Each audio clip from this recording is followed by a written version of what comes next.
पिछले दिनी कुछ विवादां करके बंद किए गए हलका बंगा के पिंड थांदियां विखे बने श्री गुरु रविदास मिशन चैरिटेबल हस्पताल और एजुकेशनल सोसायटी का मुड़ उद्घाटन किया गया, जिस विच मुख मेहमान वजों मैंबर पार्लीमेंट चंद्र शेखर आजाद पहुंचे।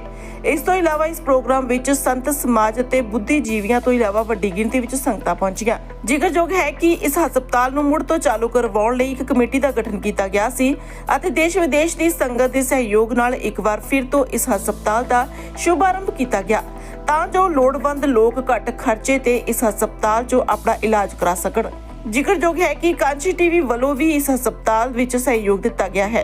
अपनी बात को शुरू करने से पहले समय समय पर दुनिया में जन्मे सभी संतों, गुरुओं और महापुरुषों को नमन करता हूं।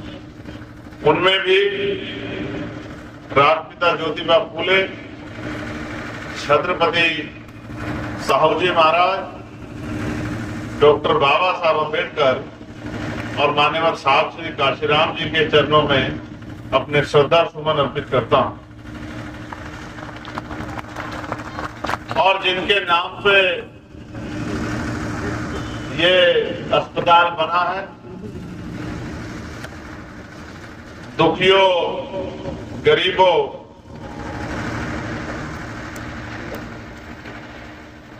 को खुशहाली का रास्ता दिखाने वाले, मानवता, प्रेम, भाईचारे और इंसानियत के मजहब को मजबूत करने वाले जगत गुरु सतगुरु रविदास महाराज जी के चरणों में भी मैं श्रद्धा सुमन अर्पित करता हूं, उनको नमन करता हूं। भगवान वाल्मीकि महाराज जी को भी, गुरु नानक देव जी को भी, संत कबीर जी को भी मैं नमन करता हूं। आज मैं धन्यवाद दूंगा जो यहाँ की फाउंडर कमेटी है, डॉक्टर नामदेव बंगा जी, डॉक्टर बलबीर बल जी, डॉक्टर मुकेश कुमार जी, डॉक्टर राजकुमार जी, और ये रुका हुआ काम जिनकी मेहनत से आगे बढ़ा है, भाई जॉन बंगा जी, राज बंगा जी, परमजीत भुट्टा जी, दीपक पराशर जी, ललित महाजन जी, करनैल सिंह बदन जी, राजकुमार सूद जी, काशी टीवी वाले अपने बलबीर कलेर जी, हंसराज बंगा जी और पूरी उजागर फैमिली का मैं दिल से धन्यवाद करता हूं कि उन्होंने इस काम को आगे बढ़ाने में अपना जी जान लगाया। वो सोच मानवता की भलाई की जो 600 साल पहले सतगुरु रविदास जी महाराज बेगमपुरा के रूप में हमें देके गए हैं, उसी मानवता के भले को काम को आगे बढ़ाने के लिए मैं इस परिवार का धन्यवाद देता हूं और महापुरुषों से प्रार्थना करता हूं कि महापुरुषों का आशीर्वाद इनके और इनके पूरे परिवार पे बना रहे, इनके साथियों पे बना रहे, ये हमेशा तरक्की करे और आगे बढ़े। और ऐसे ही आने वाले समय में इनसे सीख लेके हमारे और भाई भी इस काम में जुटे और लोगों की आवाज बनने का काम करें, लोगों की मदद करने का काम करें। मेरे साथ चल के आए भाई हितेश माही जी, पाल बाजी जी, कुलविंदर माही जी, हीरा जक्कू जी, भगवंत जी, बिट्टू रविदासिया जी, सन्नी दरसल जी, कमल जी झंडू सिंगा जी, आसूपा जी, कमल बराड़ा जी, तिलक राज जी, गर्चा जी, सतपाल गर्चा जी, बेगोवाल के सभी साथी, भाई बलबीर बंगड़ जी और भी जितने साथी यहाँ पहुंचे हैं और इस क्षेत्र के सभी जिम्मेदार साथियों का भी मैं बहुत बहुत धन्यवाद करता हूँ। जितने संत महात्मा गुरु यहाँ पहुंचे उनका भी धन्यवाद करता हूँ।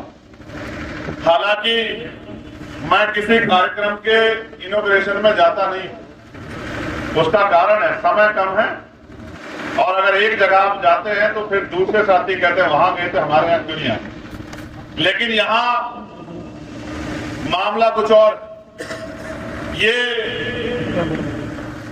हमारी पहचान इनसे, हमारा सम्मान इनसे, हमारा मान और हमारे हक अधिकार इनसे। और जब इनके नाम पर और रुका हुआ काम कोई आगे बढ़ेगा तो मैं और मेरे जैसे हर एक सिपाही को जाके वहां खड़े होके उसके लिए योगदान देना चाहिए, उनके हाथों को मजबूत करना चाहिए। बात अस्पताल की नहीं है, बात है सोच की। पैसा होना, ताकत होना एक बात है और उस पैसे का किसी की भलाई के लिए प्रयोग करना दूसरी बात।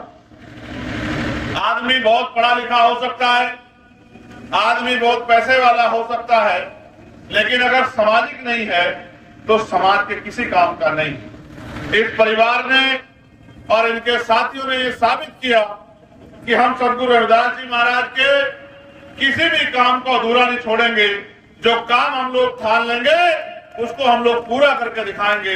इसके लिए उन्हें इन सबका धन्यवाद। और यहाँ पंजाब में जब आप इस तरह के काम करते हैं तो हमारा दिल भी, चाहे हम दिल्ली में हो, उत्तर प्रदेश में हो, देश के किसी कोने में हो, हमारा भी मान बढ़ता है, हमारी भी हिम्मत बढ़ती है और हम भी सीख लेके इस काम को और कहीं और आगे बढ़ाने के लिए मन से मेहनत करने का प्रयास करते हैं। हालांकि ये धरती बड़ी पवित्र धरती है। इस धरती पे मुझे ही नहीं, पंजाब को ही नहीं, पूरे देश को मान है। ये शहीद आजम सरदार भगत सिंह जी की धरती है, जिन्होंने अपना और उनके साथियों ने पूरा जीवन देश की आजादी के लिए बलिदान कर दिया। आज मैं और मेरे जैसे लाखों नौजवान उनसे सीख लेके उनके रास्ते पे चलने के लिए और कुर्बानी देने के लिए तैयार हैं, क्योंकि हम अपने देश से प्यार करते हैं। और देश के साथ साथ जो हाशिए पे तबका है, जिन पे जुल्म हो रहा है, जिनके साथ अन्याय हो रहा है, जिनको आज भी रोटी कपड़ा मकान की व्यवस्था सरकारें नहीं करा पा रही है, उनकी आवाज बनने का काम कर रहे हैं। हमारे गुरुओं संतों ने तो सालों साल पहले सपने देखे थे कि इस देश में मानवता का राज आएगा, लेकिन इस देश में मानवता का राज अभी नहीं आ पाया। उस बात में भी हमें चिंतन करना चाहिए। मैं तो यहाँ से ये भी कहूंगा, क्योंकि आपने मुझे बुलाया है और मैं राजनीतिक काम भी करता हूं, तो मैं आपसे ये भी कहूंगा कि बाबा साहब अम्बेडकर ने कहा था कि political power is the master की, इट इज द मास्टर की by which you can open each and every door of your progress. यानी कि राजनीतिक सत्ता वो चाबी है जिसके द्वारा आप अपनी सफलता के, आप अपनी परेशानियों के जो भी रास्ते रुके हुए हैं वो सारे रास्ते दरवाजे खोल सकते हैं। ये बात बाबा साहब अम्बेडकर बहुत दिन पहले कह के गए और उन्होंने ये भी कहा कि राजनीति में हिस्सेदारी नहीं करोगे तो उसका सबसे बड़ा दंड ये होगा कि योग्य लोग आपके ऊपर शासन करेंगे। मेरे पंजाब के साथियों, आपको ये भी फैसला लेना है कि ये तो अच्छी बात है कि महापुरुषों के आशीर्वाद से कुछ साथी तैयार हुए, लेकिन ऐसे तो सैकड़ों अस्पताल बनने चाहिए, ऐसे सैकड़ों कॉलेज बनने चाहिए, ऐसे सैकड़ों यूनिवर्सिटी बननी चाहिए जो गरीबों के लिए परमानेंट खुली हो और गरीब उनमें जाके इलाज भी करा सके और पढ़ भी सके और अपनी तरक्की के रास्ते खोल सके और जो सुख सुविधा संविधान ने उनको दी सुख सुविधा का लाभ मिले। आज मैं देश में चारों तरफ जाता हूँ और मैं जानता हूं कि आप मुझे देखते हैं, क्योंकि जब मैं आपसे मिलता हूं आपकी आंखों की चमक और आपका प्यार मेरी बहनों का, माओ का, अपने बुजुर्गों का, नौजवान साथियों का प्यार, आशीर्वाद ये एहसास कराता है कि भले ही यहाँ मैं कम आता हूं लेकिन यहाँ भी प्यार मुझसे उतना है। मगर मैं आपसे कहना चाहता हूं कि आजादी के 75 साल बाद भी हम लोग उन ऊंचाइयों को प्राप्त नहीं कर सके जिनको हमें करना। आज भी मूछे रखने पे, घोड़ी पे बैठने पे, मटकी छूने पे, इज्जत की जिंदगी जीने पे जुल्म जातीय अत्याचार गरीबों पे होता। हालांकि मैं इसके लिए किसी जाति को दोष नहीं देता, लेकिन मैं उस सोच को दोष देता हूं जो इंसानियत को बांटने का काम करती है, जो ऊंच नीच की बात करती है। पंजाब में तो इसमें फिर भी बहुत पहरेदारी लगी है कि पंजाब ने इस बात को यहाँ बढ़ने नहीं दिया। उसका वो पॉलिटिकल रूप से भी दिखता है और सामाजिक रूप से भी दिखता है, क्योंकि यहाँ गुरुओं की विचारधारा है, यहाँ संतों की विचारधारा है, यहाँ मानवता की विचारधारा है। लेकिन क्या पंजाब के लोगों की जिम्मेदारी सिर्फ पंजाब तक है?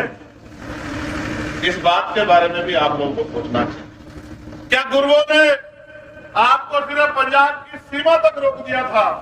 जब आपने गुरुओं ने आपको रास्ता दिखाया, संदेश दिया, तो ये राष्ट्र की कल्पना भी बहुत बड़ी थी। आप जो बराबर का पड़ोसी मुल्क है, तब वो इसका हिस्सा था। तब उससे भी पहले गुरुओं ने आपको ये मानवता की भलाई का रास्ता दिखाया। लेकिन कभी कभी लगता है कि पंजाब के लोग सिर्फ पंजाब तक ही ध्यान रखते हैं। मैं आपको ये कहना चाहता हूं, आज इस मुल्क में जो हालात बने हैं, उनमें अगर सबसे बड़ी कोई रुकावट है उन हालातों को और वो जिस दौर की तरफ जा रहे हैं उनको रोकने के लिए, तो वो पंजाब है। यहाँ की किसानी, यहाँ की नौजवानी और यहाँ के गुरुओं के उपदेश दिल्ली में बैठी सरकारों के घुटने रोकने का काम कर देती है। उनके मन में जो देश को बांटने की इच्छा है, उन इच्छा को कमजोर करने का काम कर देती है। और यहाँ के आंदोलन भी मुझे बड़ी जिम्मेदारी से कहना पड़ेगा कि हमारे किसान नेता यहीं बहुत नजदीक अपनी जान को बलिदान देने पे तुले। शहीद आजम सरदार भगत सिंह जी के वचनों को आगे बढ़ा रहे हैं, क्योंकि वो जानते हैं कि मांगने में कुछ नहीं मिलेगा, छीनना पड़ेगा, लड़ना पड़ेगा। मैं आपसे भी कहना चाहता हूं, सरकारों पे बड़ी ताकतें होती है। जिस काम के लिए इतने दिन इंतजार करना पड़ा, इतने दिन परेशानी उठानी पड़ी, अगर सरकारें हमारी हो तो एक कलम के साइन से इससे बड़े बड़े लाखों लाखों करोड़ रुपए के प्रोजेक्ट बन जाएंगे।